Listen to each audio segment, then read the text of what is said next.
One Star Cowboys podcast, presented by Haymaker. Now here's your host, Kevin K.T. Turner. Hello, world. It's the One Star Cowboys podcast. I'm Kevin Turner. We have John Machota, Saad, Yousuf, and Kent Garrison. And big Cowboys news as they have decided to fire Matt Eberflus, the defensive coordinator, after only 1 year. John, your immediate thoughts? That a lot of people give the Cowboys S for taking too long and waiting forever to make these moves, and they did the right thing. Not even a full 2 days, and they made a decision that they need to go in another direction. I just thought it was obvious. As much as I know people were kind of backtracking when the last maybe week or so, where the way Jerry's been like, this wasn't all on Eberflus. Like, Jerry, we know, but it's mostly, he's a big part of it here. And for him not to wait long, I thought they did player exit interviews Monday and Tuesday, and then Wednesday and Thursday was supposed to be the coaches' stuff. And so obviously they're not even waiting for that. They're moving on, and that's what they should do. And there's a lot of great candidates out there, so there's no excuse not to get a good one. Yeah, I also think that, a lot gets made of the how much turnover there's been at defensive coordinator, and that can be looked at in different ways, especially if you're looking at it without context. But Dan Quinn left because he got a head coaching job. Mike Zimmer left because he retired. He came out of retirement and went back into retirement. It's not like the Cowboys were just willy-nilly firing defensive coordinators for incompetency.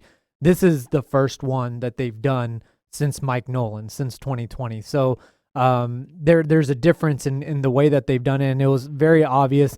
A lot of the defensive shortcomings were being compared to the 2020 season, and I think that's the one thing as well to keep in mind, that as much as they're going to have 4 defensive coordinators in 4 years, this is really the only one they've truly moved on from, and that's how bad the defense was. When players start saying things towards the end of the year, there's the Kenny Clark comments. Dante Fowler said a few things that were a little eye-opening. I think we all know how Trayvon Diggs felt about the system, but no, I think we also know how they felt about him. But that's a little different too, because I don't remember maybe the Mike Nolan year of 2020. There were definitely some whispers, but I don't even know if it was public, of like players criticizing what was going on with the scheme. That said a lot to me. I mean, there's multiple dudes saying stuff about the scheme.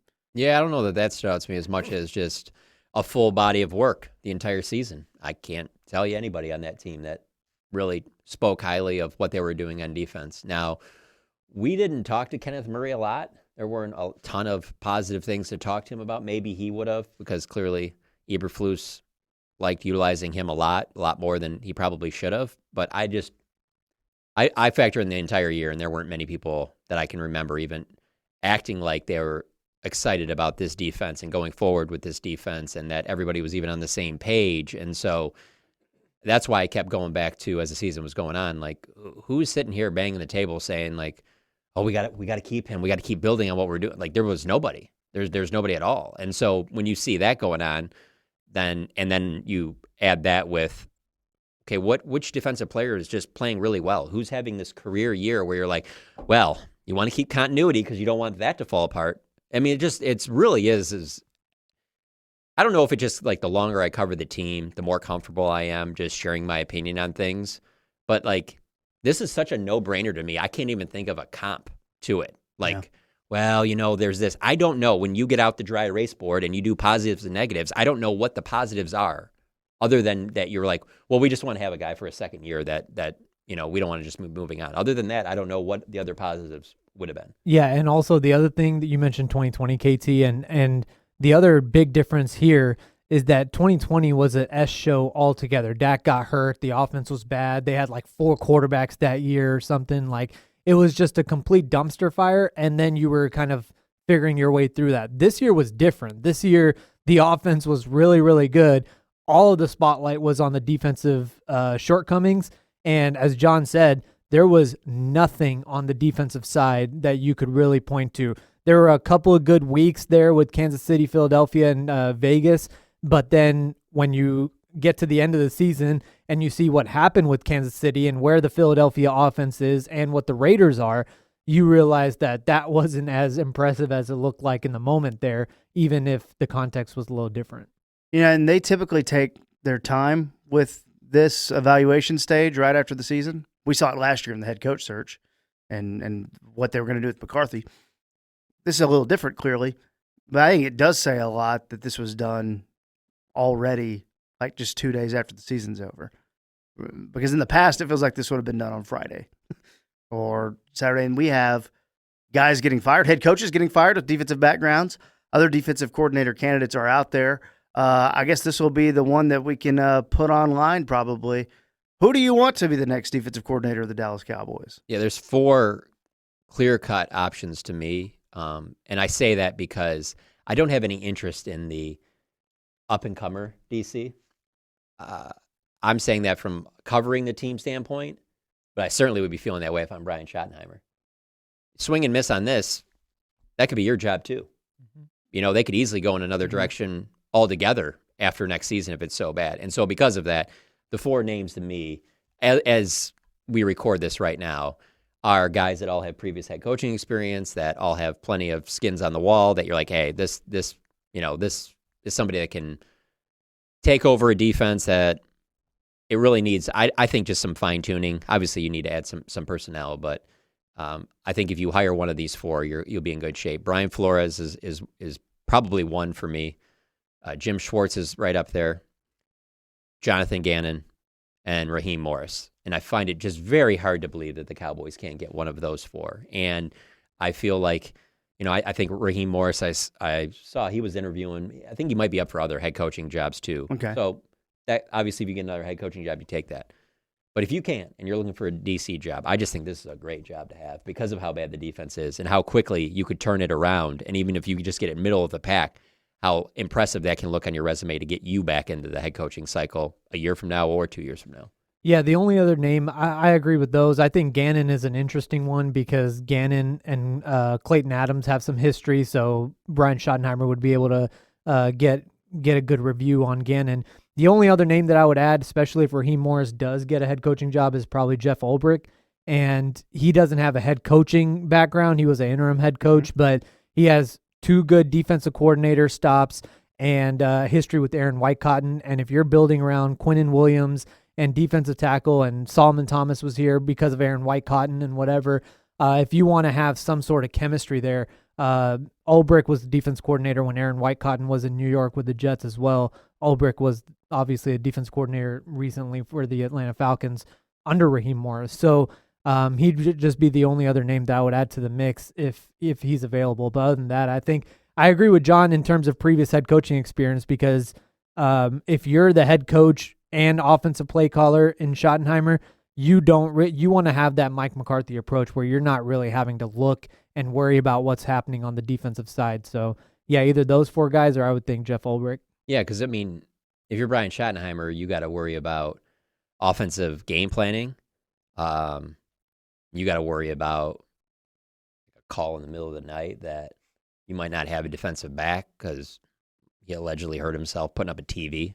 Those are the things that you need to be focused on. You can't be focused on having to go in those defensive meeting rooms and then having conversations about, hey, so it's not working on the sidelines. Maybe go up in the booth and mix it up there. You can't be doing that. He has some snakes at his house too, though, and a lot going on. Yeah, he's got a lot going on. But I will say this, whoever it is, can you just please be aggressive?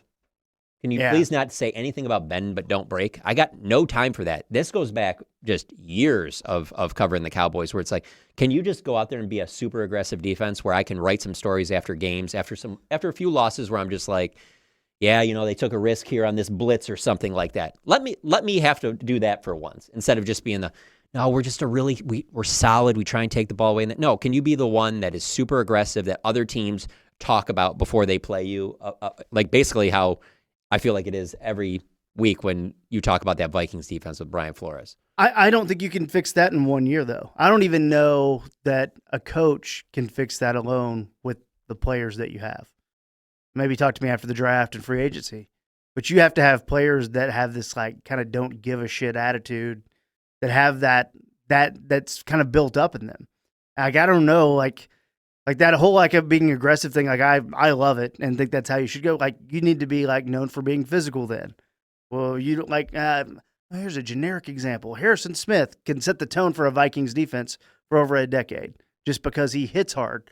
But that type of guy, we don't have that type of guy. Donovan Wilson's a hard hitter. It is clearly a problem in coverage a lot.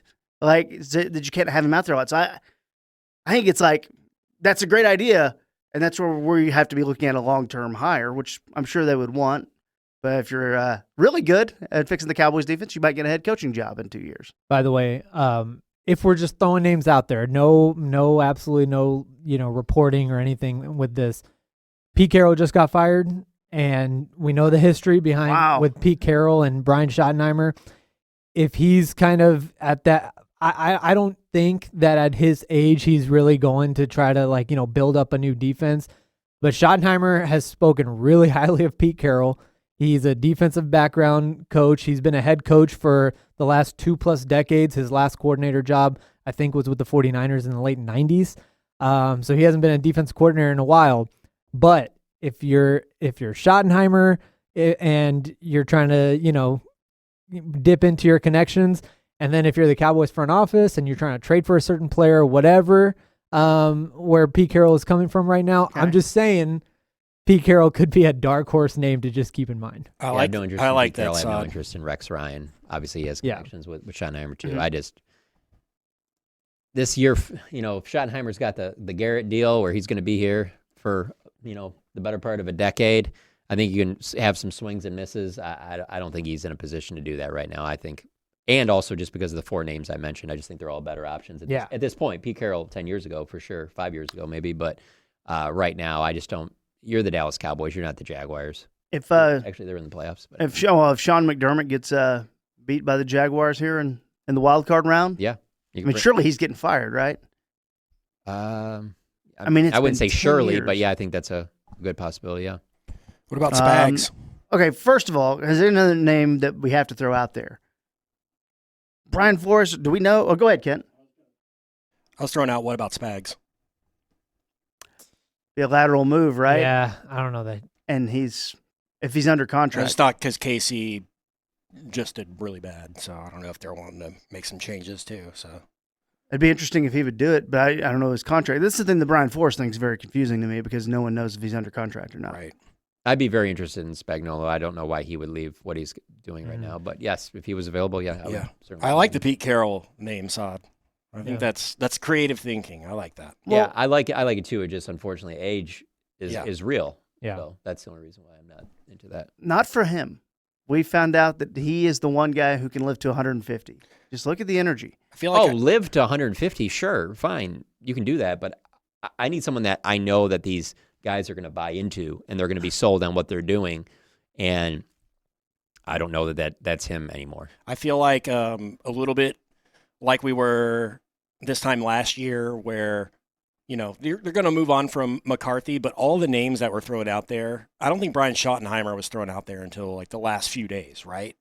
Yeah. Do you see something like that happening this year, John and Saad, where we're talking about Flores, we're talking about Schwartz, but in the end it might just be somebody we're not even talking about?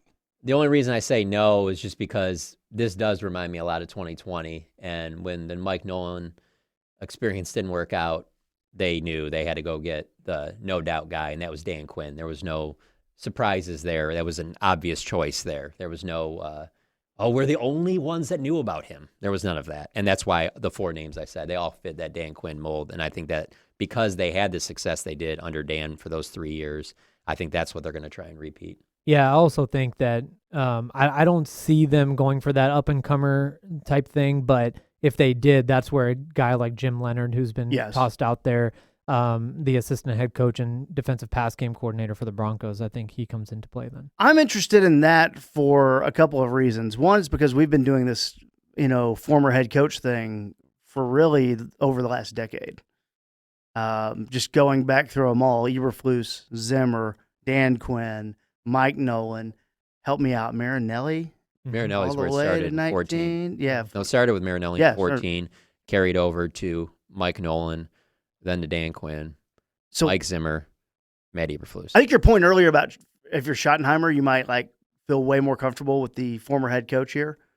But the up-and-coming hire, like Jim Leonard's a guy I think a lot of people probably don't know about. And by the way, I'm going to sit here and act like I know a ton about Jim Leonard. I know his background, where he's coached. But I like a guy who's played in the league in the last 10 years, last 15 years. And doing something a little bit different. My biggest Jim Leonard issue is that his name is spelled Leonhard. It's very confusing. Jim Leonard, it should sound like Leonard, but I kind of like that. You're assistant head coach at Denver and the passing game coordinator on defense. Like, Has history with Schottenheimer. has a little bit of a history. Like, why not try something new and do that? He's 43 years old. To me, this feels like that's something that I want them to do just because it's different. All right. If you feel I don't feel that way at all, but okay. I don't really have time for that. I don't really care for that. I mean, you're the Dallas Cowboys. Act like it. That's where I'm at on all that. I think if you go back to last year and the way they hired Schottenheimer, the thing that really brought it together for the offense was the Pickens trade. When you look at how this season has gone along, not taking nothing away from Schottenheimer or Dak's season and all that stuff, I think whoever they hire at defensive coordinator, they also need to make sure that they get the personnel side squared away. If they take a big swing, like trading for Max Crosby or anything like that, that kind of would put the front office in a much different light than what they are currently viewed in, and would truly sell the all-in window of the last few years of Dak's prime. But I think that's the other thing with the defensive coordinator. Whether you're making a move in free agency, a trade, draft, whatever, the defensive coordinator hire is going to come first. And a lot of the criticism we've heard of Eberflus has been that he didn't have a scheme that fit the players around him, and he wasn't moldable to that. They need to get this hire right to where whatever they do then going forward with the defensive coordinator. And we should also acknowledge the Cowboys, as much control problems as they get blamed for, they give a lot of leeway to their coordinators in personnel decisions. And this defensive coordinator, whoever it's going to be, is going to have that kind of say as well. And that's what some of my problems with what we saw over this past year under Eberflus. Like, there wasn't even base stuff that was like, that's their bread and butter. That's what they do. There was none of that. Yeah. There was nothing where you could even base, okay, well, let's not get too exotic. Let's get back to the base. No, they couldn't do the basics right. And so that's why I'm a little hesitant to just sit there and blame the players. I need to see a new set of teachers around, because I don't know that whatever was being asked was being taught correctly, because there's just a lot of weeks and a lot of a sample size here that I've seen where I'm like, I get it. Yeah, you definitely I'm not saying you get a new DC and you just run it back with this personnel, but you got 2 first-round picks. You can make some moves and do things like that to fit whatever that new DC wants. So it needs adjustments, don't get me wrong. But I never looked at the talent. And I know J.W. and Clowney never looked at the talent, just from conversations with him throughout the season, where they should have been that bad. That's what I'm saying. Yeah, no doubt. Kent, do you have that tweet I pulled up there from, and like this is from a Pro Football Focus guy, and I'm not like big Pro Football Focus guy. I think it's fine. But PFF_Nikki. The point is, this whole thing is he laid out, here's what you rank in all of these stats, and it's somewhere between 29th and 32nd. And then last year, just 1 year's difference, you were kind of in the middle with everything. So, did Eberflus change that much based on, would it have been this bad with Micah, I guess is what I'm asking? I mean, it would have been a little bit better with Micah Parsons, no doubt. But it wouldn't have been great. I still don't see him making the playoffs. And the defensive backs still don't know what coverage we're in and things like that? Well, like I've said before, I also see Micah going on his podcast and taking a blowtorch to the whole thing by about week 7. So sure, we can't just assume that, the player that you're going to see on Sunday is going to be one that puts it over the top. There could have been a lot of things that he just voiced. You coming out of that Vikings game? Yeah. Micah Parsons on the podcast coming out of that Vikings game without even saying Matt Eberflus' name. Just how much he would have praised what Brian Flores did would have spoke volumes. Remember, he did that with Dan Quinn, who he loves. Sure. He did that with Dan Quinn. The other thing with Micah is, look what happened to him this year. He got hurt. And I'm not saying that's his fault or anybody's fault, but my point is, if you're going to be, injuries happen. And if that injury happens, what is the whole defense going to fold all of a sudden? You can't have a defensive coordinator who is so dependent on one player regardless of how big of an impact that player makes. There was a lot of grace that at least I was giving Eberflus at the start of the season because of the timing of the trade and all that stuff. But then you get to the Cardinals game and then the Vikings game, and when you get down to that stuff, say Micah's on the team, he misses a week. You cannot get taken to the shed like you did by J.J. McCarthy and then by the Giants' backups, even if you're playing your backups, regardless, it doesn't matter. Like, you can't be that dependent. And we can talk about, okay, it's a very similar roster year over year. The only two differences, the big differences were the defensive coordinator and Micah Parsons. Well, Micah Parsons just tore his ACL. He's out for the season, and that could happen even if he's in Dallas. I hate saying that because, to John's point, where I'm not trying to stand up for the organization, and Jerry has said that in training camp, where just pretend like it's an injury. But we're looking at that reality in Green Bay right now where he is out. Does that mean that if the Cowboys in this prime contending window, they lose the one player, the whole operation folds? If that's the case, then you, again, have a problem at defensive coordinator. Yeah, and if that is the case, then teams like the San Francisco 49ers wouldn't be as good as they are. Yeah. The job is more appealing than I think surface level, because there's a lot. You might see this online a little bit in your comments on an article you read at The Athletic. Why would anyone want to come here? Well, you have the number 12 and the number 20 pick. You have Quinnen Williams. You have Kenny You're already Clark. saying it's 20? What do we know? I don't know. Is it set already? I think it's set, right? The first one is number 12. Oh, the right? first one's 12, right? Yeah, the first one's 12. We're and waiting on the second next one? Depends on Green Bay, yeah. Oh, yeah. Well, 20 or 19. That's why I We'll specifically get to why I picks in a said minute. this to you. Specifically why I said this to you. We'll get to Okay. picks in a minute. I'm like, man, The Micah thing was you don't bad. you don't see a run coming? Not if you don't know how to stop the run. Okay. And they don't. They're just too hurt. Picks later. I do think it is a more appealing job than people think. I do think people want to come here for whatever reason. Ben Johnson, maybe not, and it may not be the guy you want. But if we're all agreeing, I don't know if we are, that the golden goose here is Brian Flores, and he doesn't get a head coaching job, and he's not under contract in Minnesota, I think he would gladly take a little bit more money to come here. I also think Minnesota is more likely to money whip him than Dallas is. Yeah, that's what I was going to say. So, that's another problem. yeah. Is this as simple as though Shoddy goes, here's the guy I want. All right, let's go into Jerry and Steven's office. All right, this is the guy I want. And then they have a conversation with a few other people. It is the Cowboys, so you can't rule that out. It shouldn't be that way. Who's making the call here? It'll be 90 people? It'll be a collective decision. No, it'll come down to Jerry and Brian Schottenheimer. And I mean, Steven will be involved, and Will will be involved, but I think final decision will come down to Brian and then Jerry cutting the check. Who do you want making this decision? Well, Brian Brian Schottenheimer, Schottenheimer, no doubt. His job's going to be on the line. Yeah, Troy Aikman said this on the ticket a couple weeks ago, where he was asked about the defensive coordinator job, and he expressed his frustration with the fact that we shouldn't even be talking about Jerry making this decision or not. It should be all on Schottenheimer, and I agree with that. He should be the one that's making these decisions. Well, if y'all want to transition into picks, is there anything else y'all want to get off your chest here on this DC thing? Because I'm just going to go ahead and put it on here. All right. Jim Hard-Leon's my guy. Okay. Jim Leonard. No more failed head coaches. Jim Leonard is my guy. I'm on the Jim Leonard train. Go ahead. Oh, Hop on you a said, train. do I have anything else on my chest? I was going to tell you about one battle after another and my thoughts on it, but we'll say that for later. No, I already said that.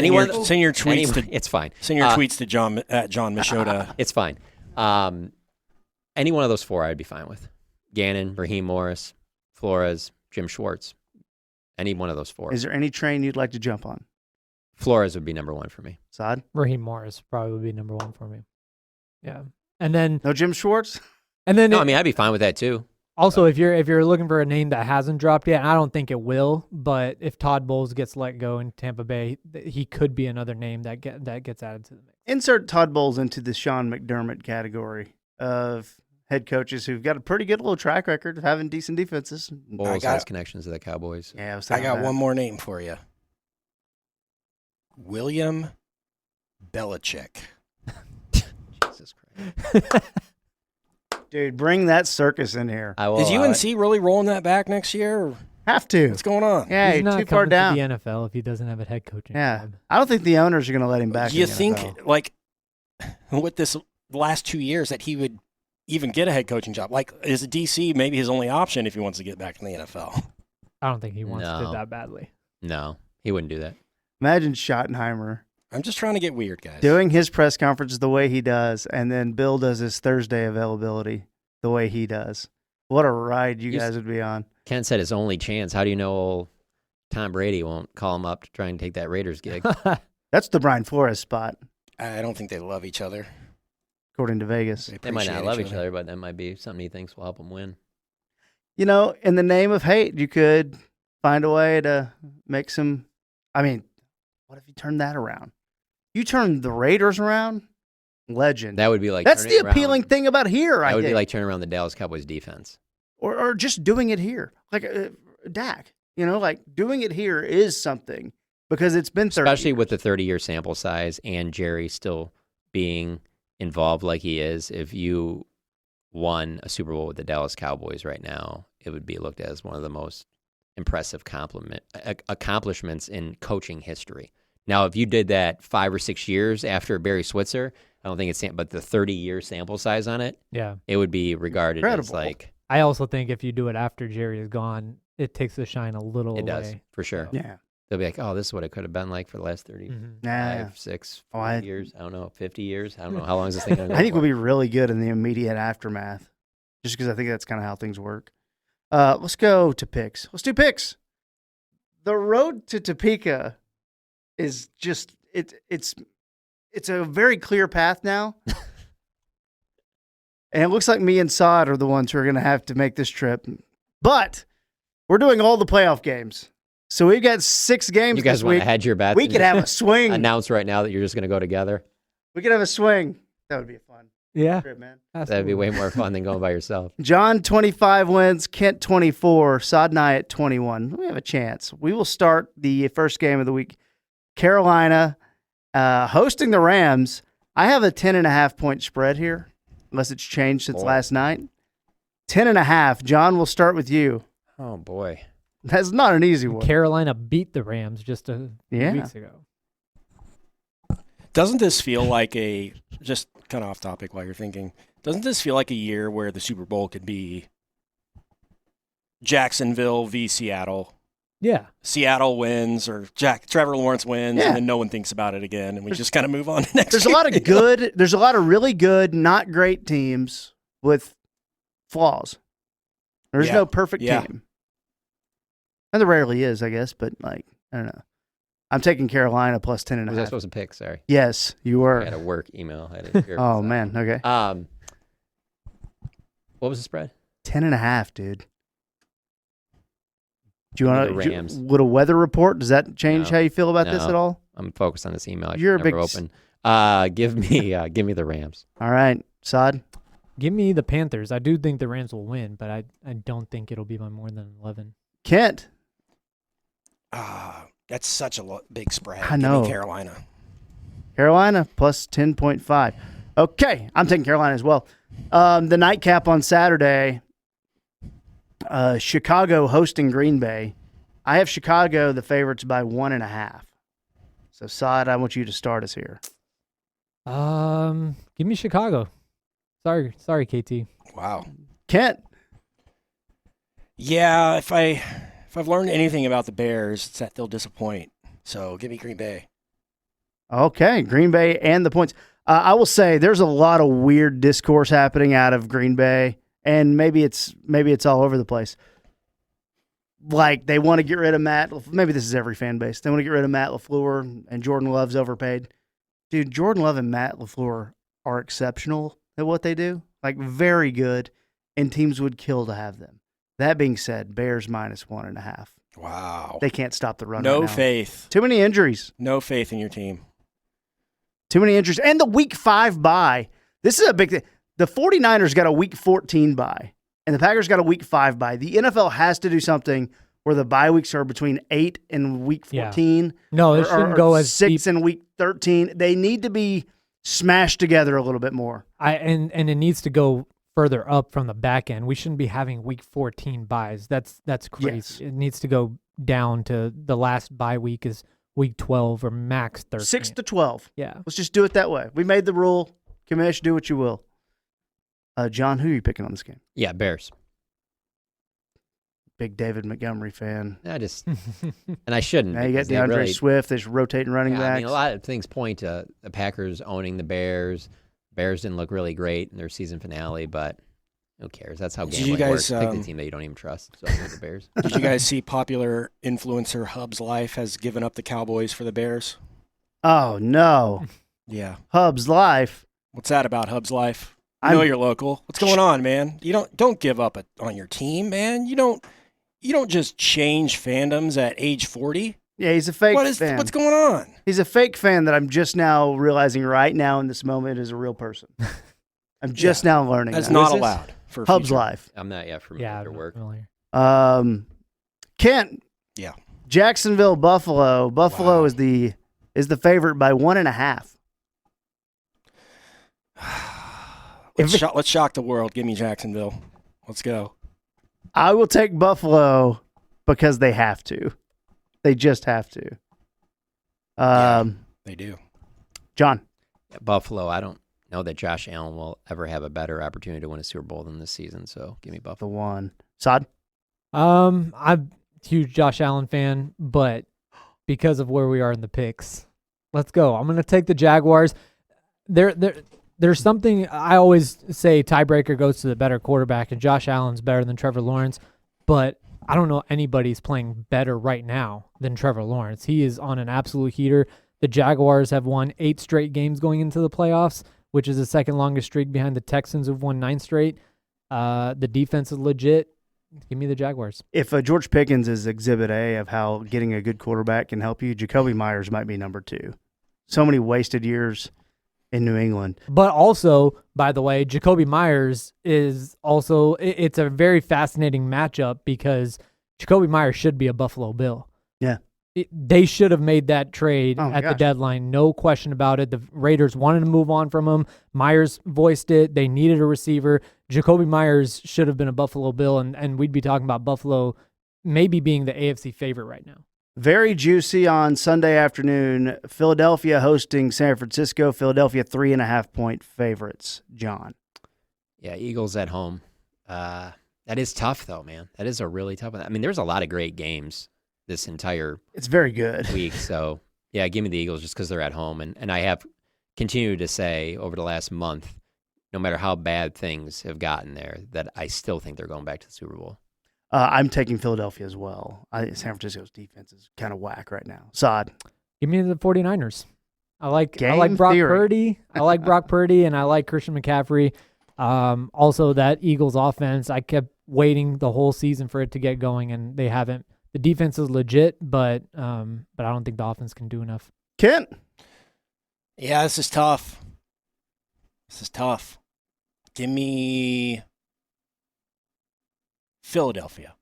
Philadelphia minus 3.5. Okay, we got 2 more guys. And I'll do it first here. New England and the Chargers. I'll take New England minus 3.5 Sunday night. That's an easy one for me. Obviously. Yeah, I'll just go next. I'm Yep. taking the Patriots. We all doing that? Yes, sir. All right. Kent. I'll take the Chargers. Okay. It's a little different. And then the last one, of course, we have Monday night. Just when you thought Aaron Rodgers' final game, maybe. Just when you thought. Tyler Loop goes wide right from Lucas, their Lovejoy High School. Poor guy. What a rough week, right? Missed that kick. One of those games where a kicker's going to get blamed. Either Boswell or Loop. So I had to find out which charity these guys support, send a little donation to that charity just to get ahead of it because they're taking death threats and all that type of stuff.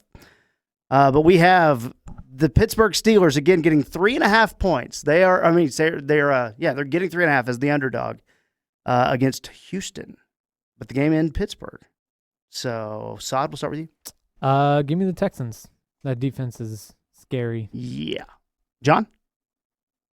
Take the Steelers. Oh. I feel like it should be the Steelers from a script standpoint. You need Aaron Rodgers to go a little further, Yeah. but we'll see. And Kent? I just like it being in Pittsburgh. Yeah, DK Metcalf back too. Yeah, I'll take Pittsburgh. It reminds me of the field goal incident on Sunday night. Great game.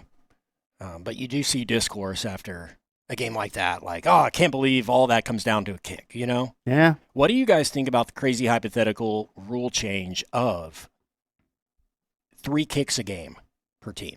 No, that's terrible. I like this in You have to use them strategically. I like this like an alternate You're league. not. You don't get rid of kicking, but you can't just kick a field goal at all times. I'm going to need 10 years minimum of another league trying that before I even Yeah. come close Yeah, to being that's- warmed up to that. That's terrible. Honestly, when you said that, I was like, if you're going to do stuff like that, then just take kicking completely out of the game then. I mean, if you're going to go that far with See, it. I don't agree with that. Well, I think get it's it, been that's fine. been a part of the game It's where called football. Right, You but can I'm be just saying strategic about you're changing it so much if it gets to that level, then just take it out completely. That was the one battle after another of Kent's takes. And By the John's way- opinion. By the way, one other thing, this discourse happens, I feel, every year when an 8-9 team makes the playoffs and is hosting a game. The NFL seeding system and everything is just fine. I agree. There's nothing wrong with it. This thing is cyclical. It happens all the time. Some 8-9 team is going to make the playoffs and host a wild card. The reason the college football system needs a revamp in a lot of ways. The NFL system is fine. The division has to matter. That's the way you make the regular season mattering. That's the way that the whole operation works. There's nothing wrong with it. Nothing has to be rewired. I think it's perfect the way it is. Yeah, I don't think there's anything the NFL needs to change, period. Yeah. I mean, I can make the argument that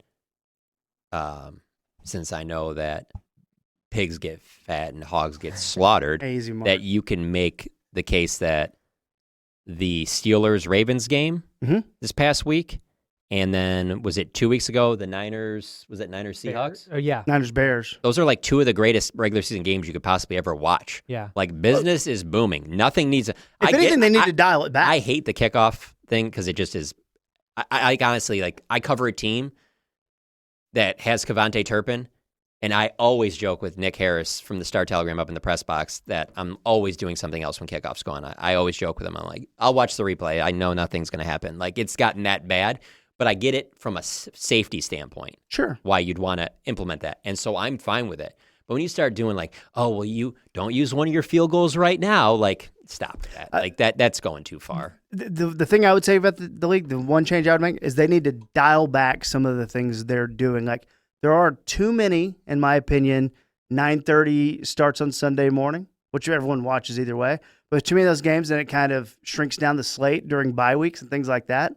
I don't love the Monday night playoff game, Yeah. but that's fine. Like another day of football. Why would anyone bitch about that?